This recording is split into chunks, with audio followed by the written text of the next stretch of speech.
Bart, how would you define shadow work? Like how is it used and why do people need it? Mm. Well, in my definition of shadow, which is like the the the the shadow is the not seen child, okay? Mm-hmm. The not seen child with all the emotions, and the split. So the shadow is created. The child is kept in the shadow by the split, by the brain. Mm-hmm. That is, and the brain says no, no, no, only the mask, only the mask. And then if the child, he wants to, so he reacts, okay, and the brain says no, no, no. Mm-hmm. So the brain is there. So for me,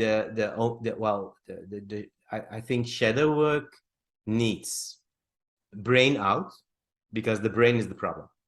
Yeah. Yeah, I can't imagine shadow work out of the brain. That will be blah blah blah, more blah blah blah. I mean, this is not shadow work. I Yeah. mean, nobody will. Yeah. Yeah.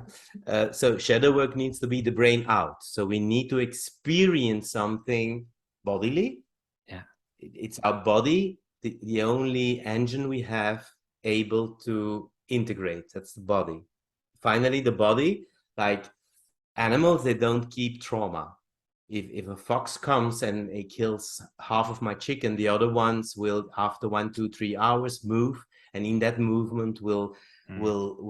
will process all the trauma, and it will not stay in their bodies. Mm-hmm. So we have a body like that, an animal body who is able to process everything. Yeah. So it needs to have that, and for me, it needs to have contact, like all the overwhelming of the not seen child, the overwhelming feelings were all created in relationships. Yeah. A Yeah. child will not be, it's like Yeah. in relationships mostly by the mother, by the father, all those moments.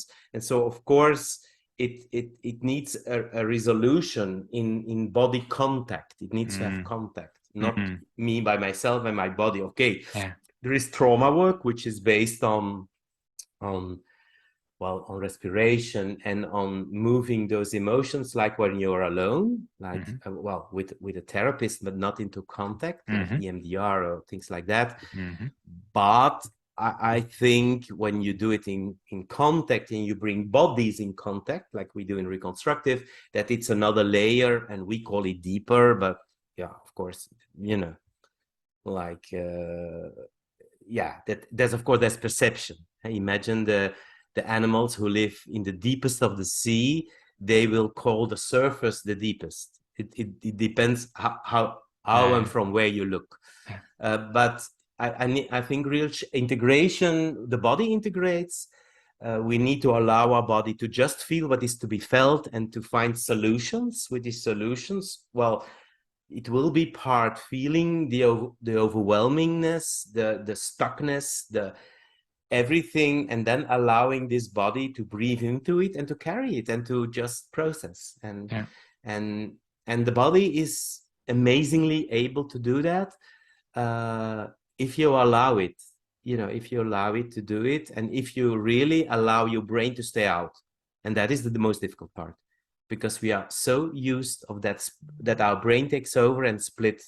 Yeah. Brain takes over and split. Yeah. So I think that is why reconstructive is so amazing, because we really bring people at least like 20, 25 minutes in a sort of flow where their brain doesn't exist. Yeah. And that is like, wow, that a body can live that. For me, reconstructive is one of the most, one of the most, yeah, for me, it's nearly a holy experience, like a sort of experience, like, oh my God, that my body can do this.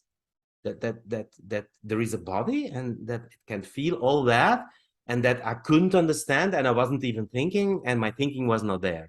Yeah. That is kind of, for me, it really put my world upside down, and that's why I do it, because I want to give as much people as I can that experience, Mm-hmm. because it's a life-changing experience. That is also life is Yes. not only Yes. what you think. Yeah.